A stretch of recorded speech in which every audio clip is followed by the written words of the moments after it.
Well, it's yet another case from the past that has come back to embarrass the Metropolitan Police. New Scotland Yard today offered a public apology for the accidental shooting of Cherry Groce nearly 3 decades ago.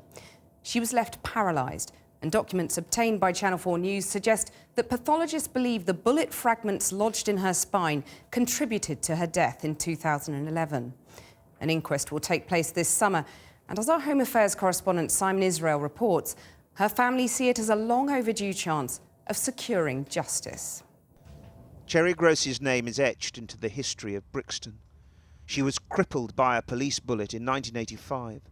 Riots erupted and the area was again in flames for the second time in 4 years.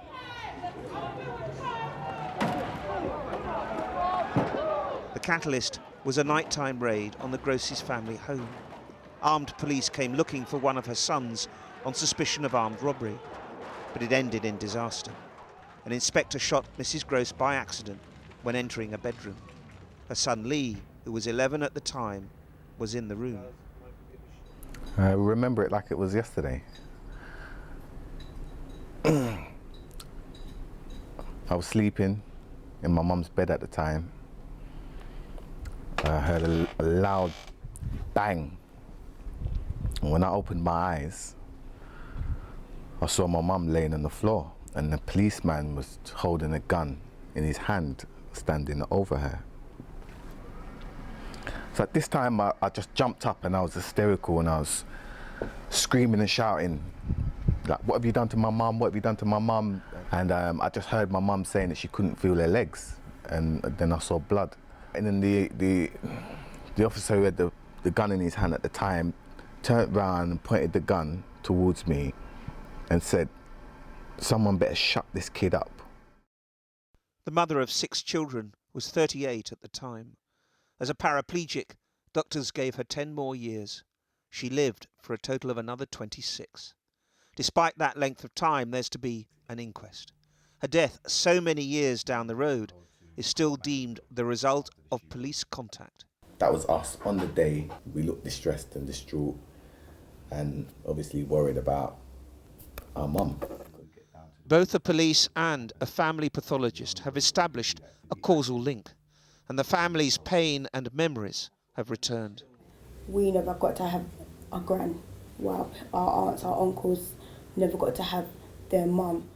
As adults, they now want the whole picture, not just slides from the past when they were too young to question. What's missing then? What's missing is we have got our hands on a report which highlights all the flaws, all the mistakes that were made at the time, which has never been brought to the attention of the family. That report was compiled by the man in the dark suit, West Yorkshire's Assistant Chief Constable John DeMail, back in 1985, on the day he attempted to visit the family to begin his investigation. Can I make an appointment? What is the earliest appointment that I can possibly make to talk to you? You should come from yesterday when they shot the woman in our back. That's it. Perseverance prevailed, but his findings of what went on in the house behind me 29 years ago have never been published. In fact, the Met only released his report to Mrs. Groce's family last December, and only on the proviso that it would remain confidential. It runs to 400 pages and is highly critical of both the shooter, Inspector Douglas Lovelock, and the tactics behind the raid. We have not been allowed to see the DeMail report for legal reasons, but key sections are quoted in a letter rejecting the family's request for legal aid, and they are damning. The investigating officer concludes the operation was not reasonable and grave risks were created, and that, at the very least, Inspector Lovelock displayed professional ineptitude. The inspector stood trial in 1987 on a charge of inflicting unlawful and malicious grievous bodily harm on Cherry Groce. He was acquitted, and there was no disciplinary action taken against him. This was, after all, the 80s. Mrs. Groce settled for £500,000 compensation, but that was in expectation she would live for 10 years. The cost of caring for a paraplegic for another decade and a half fell to the family. It's left them with another sense of injustice. in all that time, they never thought to apologise for what had happened. So, But you got £500,000 compensation. which was only for my mother's care. That was paid on the basis that she would live for 10 years. She lived for 26 years. And that was only to cover her medical costs, her cost of living, rent, bills, amenities, food. We lived in a council property. So what you're saying is that was nowhere near enough. Nowhere near enough. Only last year did the Met privately apologise to the family.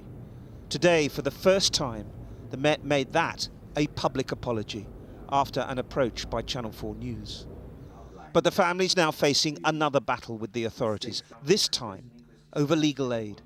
They've been refused funds to be represented at the forthcoming inquest on the grounds there are no new issues. Lord Boateng was a lawyer for the family back in the 80s. To me, it's inconceivable that it cannot be in the public interest that the voice of the Groce family should be heard. This is a family who behaved with dignity and restraint. This was a family who suffered a gross injustice, where there's a clear causal link between Mrs. Groce's death and that shooting. And yet they are not to be heard, they're not to be a party to proceedings. Surely it must be in the public interest that they should have legal aid. In a report by the Met's Directorate of Professional Standards, leaked to Channel 4 News, the Met conclude there are no longer lessons to be learned from this case. The report states none of the guidance or policy used at the time of the incident is still in existence. Individual circumstances that resulted in the accidental shooting cannot reoccur. That's for the Met to prove at the inquest. The force will be represented by a QC, so will Inspector Douglas Lovelock. The only party which does not have legal representation is the family, as long as they are denied legal aid.